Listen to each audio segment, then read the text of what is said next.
जय हिंद दोस्तों, स्वागत है आपका आपके अपने चैनल परीक्षा प्रहरी पर। तैयारी की इस विशेष कड़ी में आज हम एक ऐसे विषय पर चर्चा करने वाले हैं जो न केवल बिहार की सांस्कृतिक विरासत का गौरव है, बल्कि आपकी आगामी परीक्षाओं के लिए हॉट टॉपिक भी है। आज हम बात करेंगे बिहार के भौगोलिक संकेत यानी जीआई टैग्स की। दोस्तों, जीआई टैग केवल एक सरकारी ठप्पा या कानूनी कागज नहीं है। ये प्रमाण है उस अटूट रिश्ते का जो किसी खास उत्पाद की गुणवत्ता और उसकी मिट्टी के बीच होता है। साल 2026 तक आते आते बिहार ने इस दिशा में क्रांतिकारी प्रगति की है। आज के इस सेशन में हम 13 से अधिक उन उत्पादों की पड़ताल करेंगे जिन्होंने बिहार का नाम वैश्विक मानचित्र पर चमकाया है। तो चलिए, बिना देर किए शुरू करते हैं बिहार की इस अनमोल धरोहर का सफर। और हमारा मकसद सिर्फ ये लिस्ट देख लेना नहीं है, बल्कि ये समझना है कि कैसे मिथिला का मखाना या मुजफ्फरपुर की लीची ये सिर्फ फल नहीं है, बल्कि ये बिहार की अर्थव्यवस्था, उसकी पहचान की कहानी कह रहे हैं। हाँ, और सबसे जरूरी बात यह है कि ये दस्तावेज सिर्फ एक लिस्ट नहीं है। ये हमें उस पूरी प्रक्रिया के अंदर ले जाता है कि एक प्रोडक्ट को ये सम्मान मिलता कैसे है और मिलने के बाद जमीन पर क्या बदलता है। और ये जो जीआई टैग है, अगर आसान भाषा में कहें तो ये एक स्टैंप है, एक गारंटी जैसा। हाँ बिल्कुल, एक गारंटी कि कोई चीज सिर्फ उसी खास जगह पर बन सकती है और उसकी क्वालिटी वैसी ही होगी। तो ये सिर्फ एक लेबल नहीं, एक वादा है। ठीक है, तो चलिए इसे खोलते हैं। पहली नजर में ही एक बात साफ हो जाती है। सोर्स कहता है कि बिहार के पास 13 से अधिक जीआई टैग हैं। लेकिन दिलचस्प बात यह है कि ये सब एक ही कतार में नहीं है, इन्हें 3 अलग-अलग श्रेणियों में बांटा गया है। बिल्कुल, और यही इस पूरी प्रक्रिया को इतना दिलचस्प बनाता है। पहली श्रेणी है पंजीकृत और स्थापित। ये वो प्रोडक्ट्स हैं जिन्हें सर्टिफिकेट मिल चुका है, जो बाजार में हैं, जिनका निर्यात हो रहा है। ये तो टॉपर्स हो गए। हाँ, एक तरह से। दूसरी है स्वीकृत और अधिसूचित। इसका मतलब है कि उनकी अर्जी की सारी तकनीकी प्रक्रिया पूरी हो चुकी है, जैसे गया की पत्थर कटी कला। ओके। और तीसरी, जो मुझे सबसे ज्यादा उत्साहित करती है, वो है पाइपलाइन उन्नत चरण।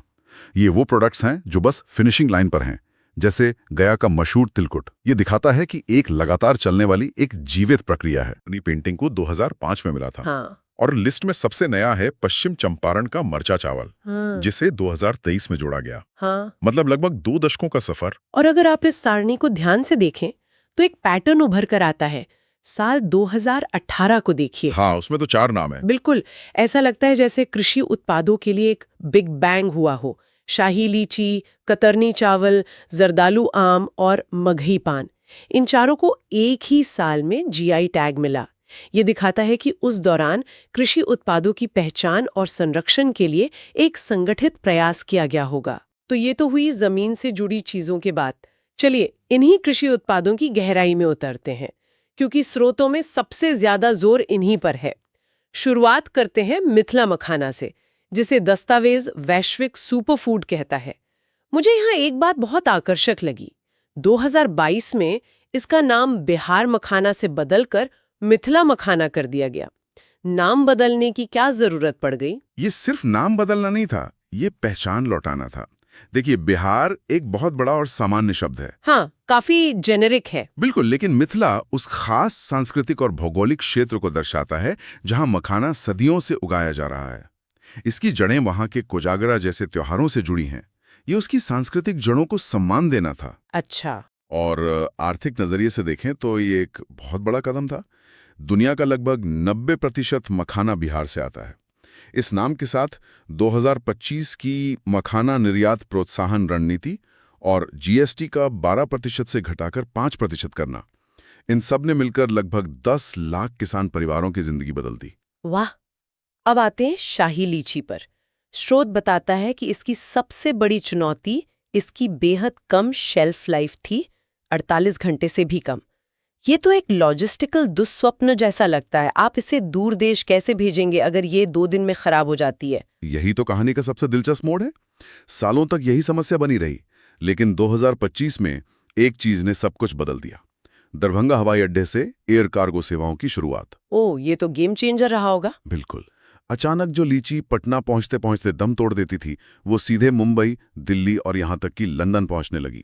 स्रोत के मुताबिक एक ही सीजन में 250 टन लीची हवाई जहाज से भेजी गई। 250 टन?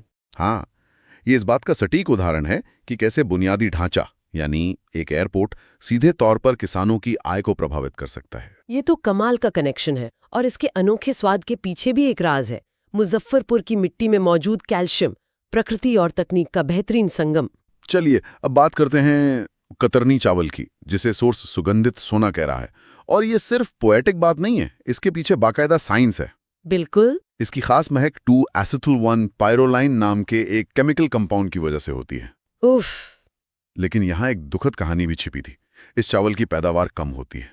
अच्छा। इसलिए किसान ज्यादा मुनाफा वाली फसलों की तरफ जा रहे थे। ये सुगंधित सोना लगभग खोने की कगार पर था। तो फिर इसे बचाया कैसे गया?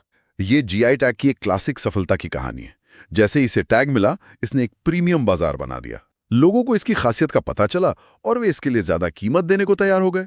सही बात है। इसके साथ ही बिहार कृषि विश्वविद्यालय सबोर ने इसके आनुवंशिक शुद्धिकरण पर काम किया ताकि इसकी क्वालिटी बनी रहे। तो जीआई टैग और वैज्ञानिक हस्तक्षेप दोनों ने मिलकर इस विरासत को बचाया। एक मिनट, ये वाला हिस्सा तो मुझे सबसे मजेदार लगा। सोर्स कहता है कि जर्दालू आम बिहार का राजनयिक फल है। मतलब फलों का भी अपना एम्बेसडर होता है। ये क्या कहानी है? हाँ, आप कह सकते हैं ये एक बहुत ही शानदार ब्रांडिंग रणनीति है। हर साल भागलपुर से जर्दालू आम की एक खेप आधिकारिक तौर पर भारत के राष्ट्रपति और प्रधानमंत्री को भेजी जाती है। ये बिहार की तरफ से एक तोहफा होता है। वाह। इससे इस फल को जो प्रतिष्ठा और पहचान मिलती है वो किसी भी विज्ञापन से कहीं ज्यादा है। तो ये तो हुई बिहार की जमीन की उपज की बात, लेकिन बिहार की असली कला तो उसके लोगों के हाथों में बसती है।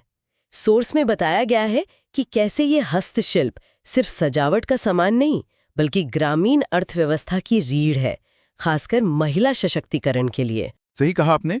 मधुबनी पेंटिंग को ही लीजिए।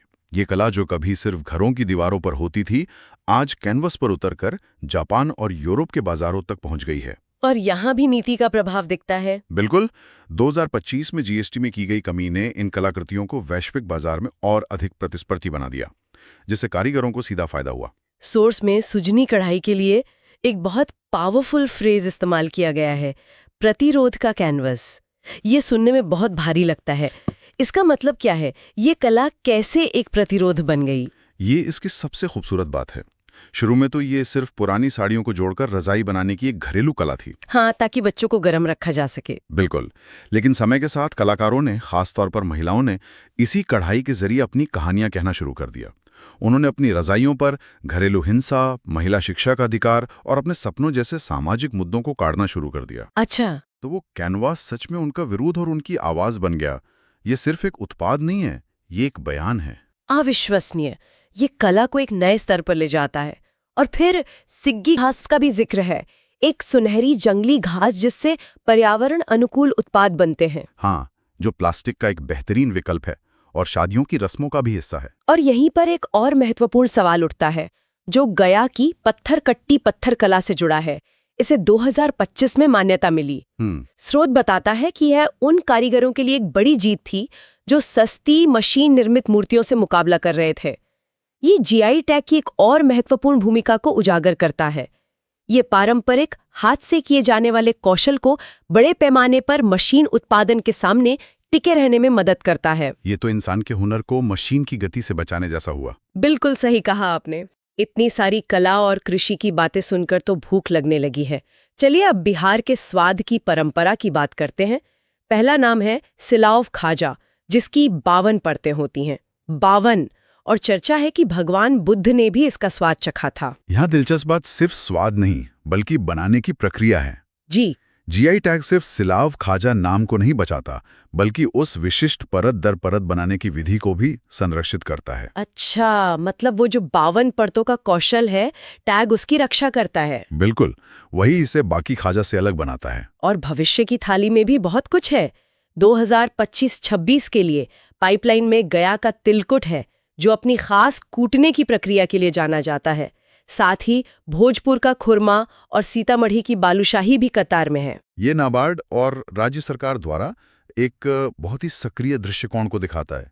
वे सिर्फ इंतजार नहीं कर रहे कि कोई अर्जी दे, बल्कि खुद स्थानीय पाक कला के इन छिपे हुए खजानों को पहचान कर उन्हें संरक्षित करने और राष्ट्रीय मंच पर लाने का काम कर रहे हैं। तो हमने इन सभी अद्भुत उत्पादों को देख लिया, पर बड़ा सवाल ये है इन सब का असल मतलब क्या है? क्या ये टैग वाकई जमीनी स्तर पर कोई आर्थिक बदलाव ला रहे हैं? स्रोत 2025 में हुए कुछ महत्वपूर्ण नीतिगत बदलावों की ओर इशारा करता है बिल्कुल। और ये बदलाव बहुत महत्वपूर्ण थे। पहला, पटना में एपीडा यानी कृषि और प्रसंस्कृत खाद्य उत्पाद निर्यात विकास प्राधिकरण का कार्यालय खुलना। अच्छा, उससे क्या फर्क पड़ा? बहुत बड़ा। पहले बिहार के निर्यातकों को सर्टिफिकेशन जैसे हर छोटे बड़े काम के लिए कोलकाता या वाराणसी जाना पड़ता था। इसमें समय और पैसा दोनों बर्बाद होता था। पटना में ऑफिस खोलने से यह प्रक्रिया बहुत आसान हो गई। और इसका सीधा असर देखा होगा? हाँ, इसका सीधा असर हमें 2024-25 में जर्दालू आम और शाही लीची के बढ़ते निर्यात में देखने को मिला। और हमने जीएसटी युक्तिकरण का कई बार उल्लेख किया है। ऐसा लगता है कि इसका असर हर तरफ हुआ है। हाँ, इसका प्रभाव बहुत व्यापक था। हस्तशिल्प से लेकर प्रसंस्कृत खाद्य पदार्थों तक टैक्स कम होने से कारीगरों को मुनाफा बढ़ा और इसने खाद्य प्रसंस्करण इकाइयों को भी प्रोत्साहित किया। ये एक ऐसा कदम था जिसने पूरे इकोसिस्टम को फायदा पहुंचाया। लेकिन सब कुछ इतना अच्छा भी नहीं है। स्रोत चुनौतियों का भी जिक्र करता है। हाँ, एक बड़ी चिंता है जलवायु परिवर्तन की। बिल्कुल। बदलता मौसम शाही लीची की गुणवत्ता और कतरनी चावल की खास सुगंध को प्रभावित कर रहा है। ये एक बहुत गंभीर खतरा है, क्योंकि जीआई टैग उत्पाद की भौगोलिक विशिष्टता पर ही तो निर्भर करता है। सही बात है। अगर जलवायु ही बदल गई तो वो विशिष्टता भी खतरे में पड़ सकती है। और दूसरी बड़ी चुनौती है नकली उत्पादों की।